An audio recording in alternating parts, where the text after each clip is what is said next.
भूर्भुवः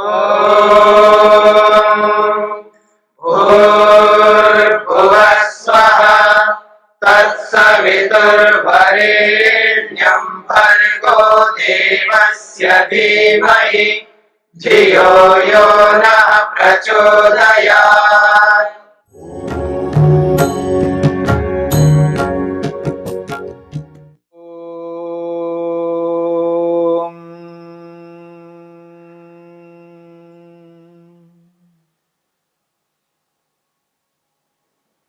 साधन पाद के चौथे सूत्र को लेकर के विचार चल रहा है। अविद्या क्षेत्रम उत्तरेशम प्रसुप्त तनु विच्छिन्नोदाराणाम।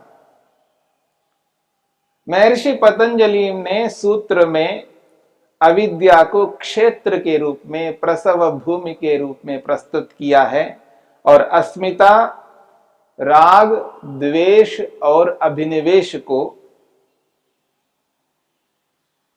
कार्य के रूप में प्रस्तुत किया है। यानी अविद्या के कारण ये चारों उत्पन्न होते हैं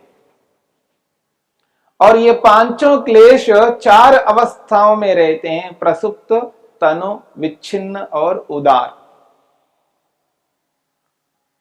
महर्षि वेदव्यास इस सूत्र की व्याख्या करते हुए प्रसुप्त किसे कहते हैं, तनु किसे कहते हैं, विच्छिन्न किसे कहते हैं और उदार किसे कहते हैं, एक एक की परिभाषा करके स्पष्ट किया है। सोए हुए क्लेशों को प्रसुप्त कहा है, कमजोर क्लेशों को तनु शब्द से कहा है और रुके हुए दबे हुए क्लेशों को विच्छिन्न शब्द से कहा है।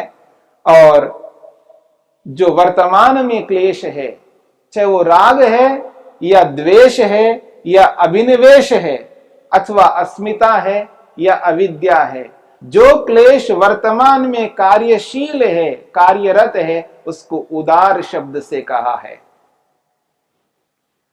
और महर्षि वेदव्यास अंत में कहना चाहते हैं, सर्व एव एते क्लेश विषयत्वं नातिक्रामन्ति।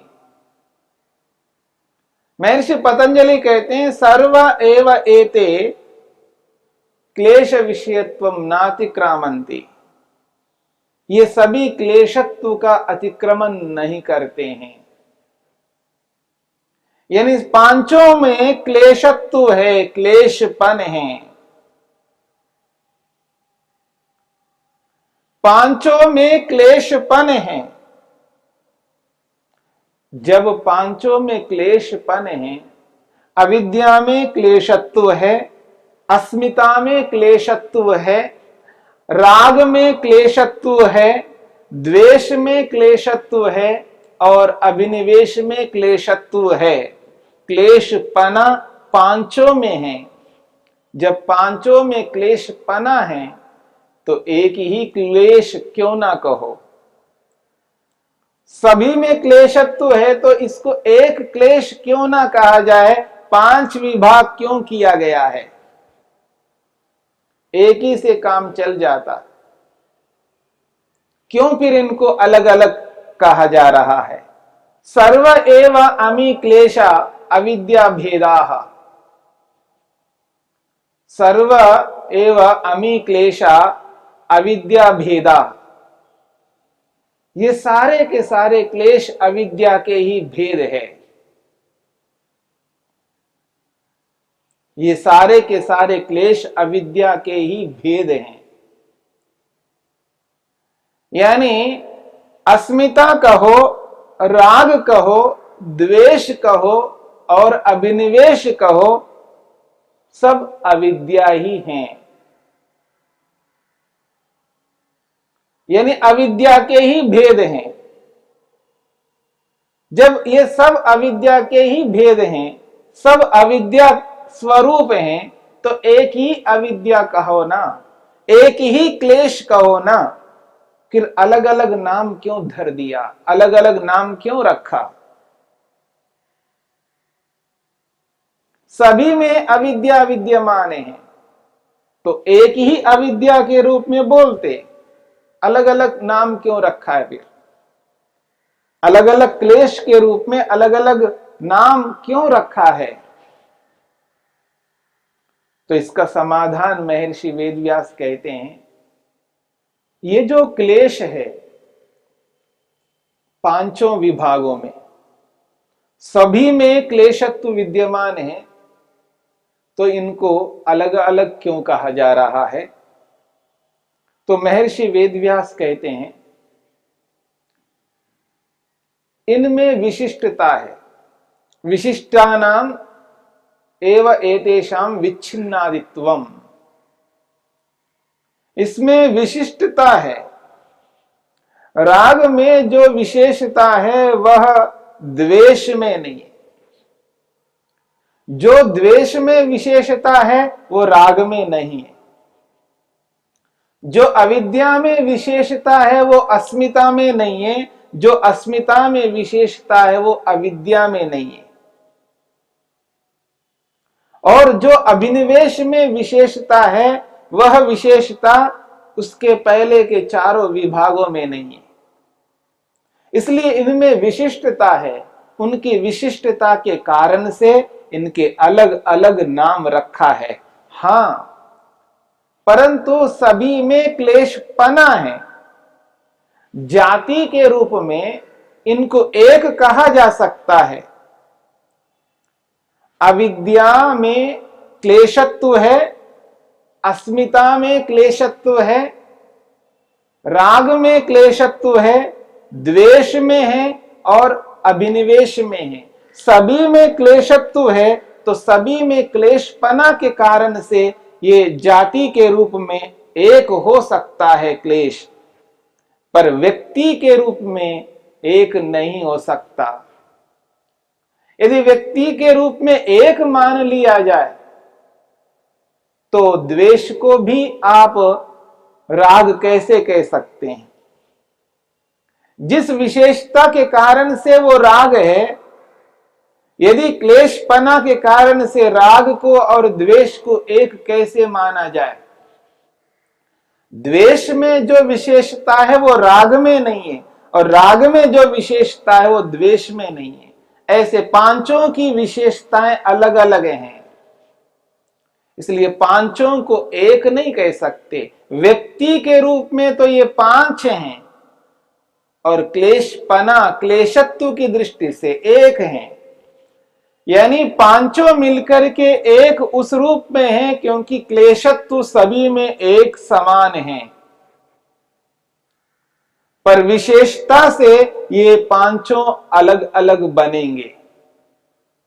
इसलिए यहां पर क्लेशपना सभी में रहता हुआ भी इनकी विशेषता के कारण से इनको अलग अलग कर दिया है।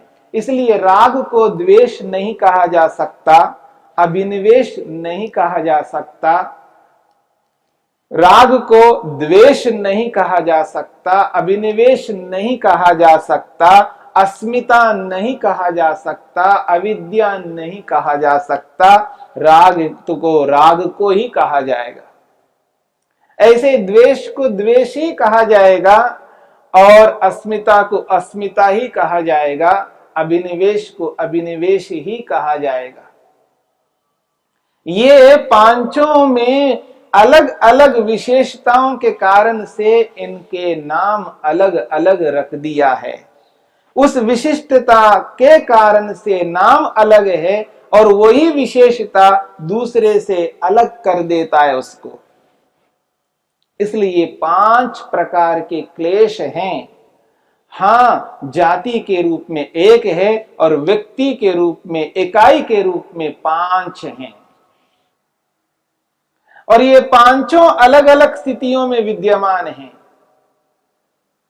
क्योंकि राग के समय राग ही होगा, राग में द्वेष नहीं होगा और द्वेष में राग नहीं होगा। अस्मिता में राग नहीं होगा, अस्मिता में द्वेष नहीं होगा, अस्मिता में अभिनिवेश नहीं होगा। इसलिए इन विशेषताओं के कारण से इनको अलग अलग माना है।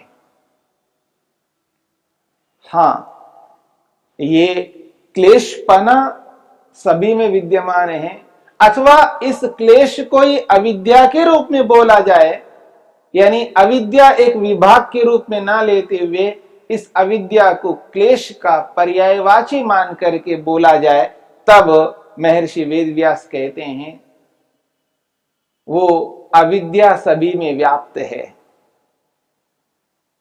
वो अविद्या पांचों क्लेशों में व्याप्त है, या यूं कहिए पांचों विभागों में अविद्या व्याप्त है।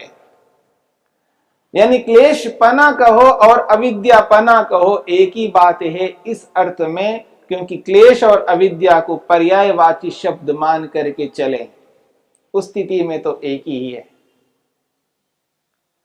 और महर्षि वेदव्यास कहते हैं जिस प्रकार से प्रतिपक्ष भावना से इन क्लेशों को नष्ट किया जाता है, उसी प्रकार से ये अपने उद्बोधक कारणों से उद्बुद्ध होते रहते हैं। यदि प्रतिपक्ष भावना को नहीं अपनाया जाता है, तब ये क्लेश अपने उद्बोधक कारणों को पाकर के और उद्बुद्ध होने लगते हैं, फिर रुक नहीं सकते। देश काल परिस्थिति के अनुसार, अवस्था के अनुसार ये क्लेश उभरे बिना नहीं रह सकते। ये क्लेश निरंतर उभरते जाएंगे, क्योंकि उद्बोधक कारण विद्यमान हैं। देश काल परिस्थिति अवस्था व्यक्ति के समक्ष कभी न कभी ये आ ही जाते हैं। ऐसा देश, ऐसा काल, ऐसी परिस्थिति, ऐसी अवस्था जब सामने आ जाती है, तो व्यक्ति के मन में वो क्लेश उस देश के अनुरूप, उस काल के अनुरूप, उस अवस्था के अनुरूप उभरने लग जाते हैं। तो अपने उद्बोधक कारणों से ये जब क्लेश उद्बुद्ध होते हैं, ऐसा है तो हमें ये काम करना है, प्रतिपक्ष भावना को जीवन में उतारना है, क्लेशों के विरोधी भाव को मन में लाना है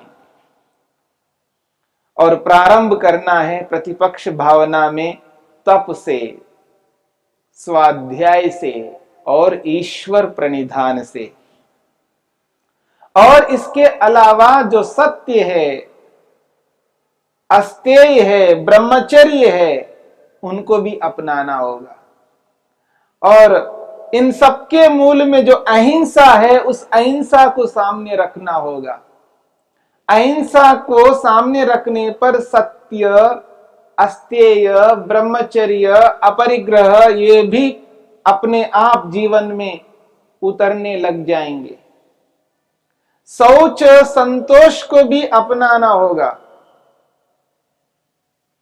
और आसन लगा करके, बैठ करके, शरीर को स्थिर करते हुए प्राणायाम को अपना करके, प्रत्याहार के माध्यम से अपने इन साधनों को अपने वश में रखते हुए, यानी ज्ञानेंद्रियों, कर्मेंद्रियों रूपी साधनों को वश में रखते हुए प्रत्याहार के माध्यम से धारणा लगाकर और मन को एकाग्र करके परमपिता परमेश्वर का ध्यान करने का निरंतर अभ्यास करते जाना है। इस प्रकार इस प्रतिपक्ष भावना के माध्यम से ये क्लेश धीरे धीरे कमजोर होने लगते हैं और ज्यों-ज्यों इस प्रतिपक्ष भावना की उत्कृष्टता आती है, त्यों-त्यों क्लेश और कमजोर हो जाएंगे। और ध्यान कर करके जिस दिन समाधि लग जाती है, बस समझ लीजिएगा तब व्यक्ति ऋतंभरा प्रज्ञा को प्राप्त कर लेगा और उस ऋतंभरा प्रज्ञा के माध्यम से, उस प्रसंख्यान रूपी तत्वज्ञान के माध्यम से कमजोर हुए क्लेशों को वो भस्म कर सकता है, उसको जला सकता है, नष्ट कर सकता है। जब ये क्लेश नष्ट हो जाएंगे, उसी स्थिति में व्यक्ति अपने प्रयोजन को पूर्ण कर लेता है। और जब तक ये क्लेश नष्ट नहीं होते हैं, तब तक ये आशंका बनी रहती है, कब ये क्लेश जागेंगे, कब ये जग जाएंगे और व्यक्ति पता नहीं क्या करने लग जाएगा। इसलिए ये क्लेशों को नष्ट करने के लिए योग को जीवन में धारण करना है और अपने जीवन को योगमय बनाना है। और योगमय जीवन को बनाने का जो आधार है साधारण व्यक्ति के लिए, वो है क्रिया योग। और ज्यों ही व्यक्ति क्रिया योग को जब अपना लेता है तो समझ लीजिएगा व्यक्ति अपने जीवन के लक्ष्य की ओर बढ़ रहा है, ऐसी प्रतीति होगी। बिना क्रिया योग के व्यक्ति अपने जीवन के लक्ष्य की ओर नहीं बढ़ सकता।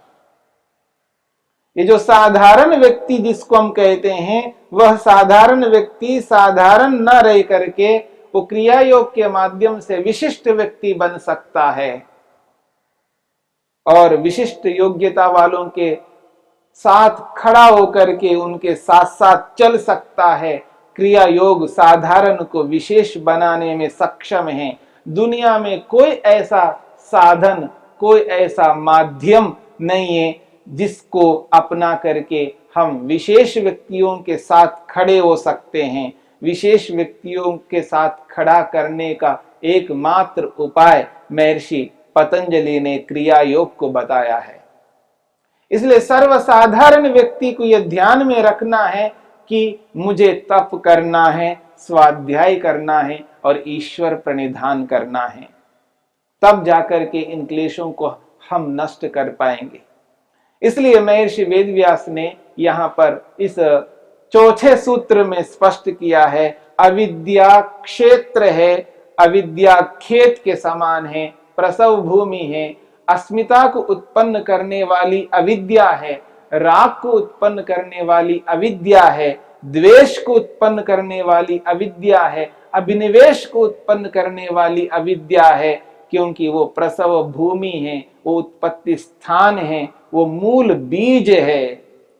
इस अविद्या रूपी बीज से ही बाकी सभी क्लेश उत्पन्न होते हैं। उस बीज को समझना है, उस बीज को ही ऐसा बना देना है जिससे वो कमजोर हो जाए और जले हुए भुने हुए चने के समान बन जाए। उसके बाद में बीज का सामर्थ्य ही नष्ट हो गया हो, उस स्थिति में न अस्मिता उत्पन्न होगी, न राग उत्पन्न होगा, न द्वेष उत्पन्न होगा, न अभिनिवेश उत्पन्न होगा। ये जो स्थिति है ये तब संभव है जब व्यक्ति अपने साधारणपन को समझ करके, जान करके अपने आप को विशेष बनाने की चेष्टा करे और उस विशेष बनने के लिए, उस विशिष्टता को प्राप्त करने के लिए क्रिया योग एक महत्वपूर्ण साधन है। अविद्या क्षेत्रम उत्तरेषाम प्रसुप्त तनु विच्छिन्नोदाहरणम्।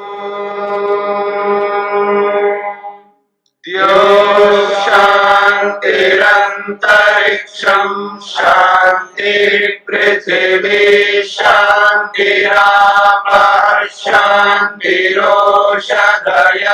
शान्तिः वनस्पतयः शान्तिर्विश्वे देवाः शान्तिर्ब्रह्म शान्ति सर्वं शान्ति शान्तिरेव शान्ति शान्ति।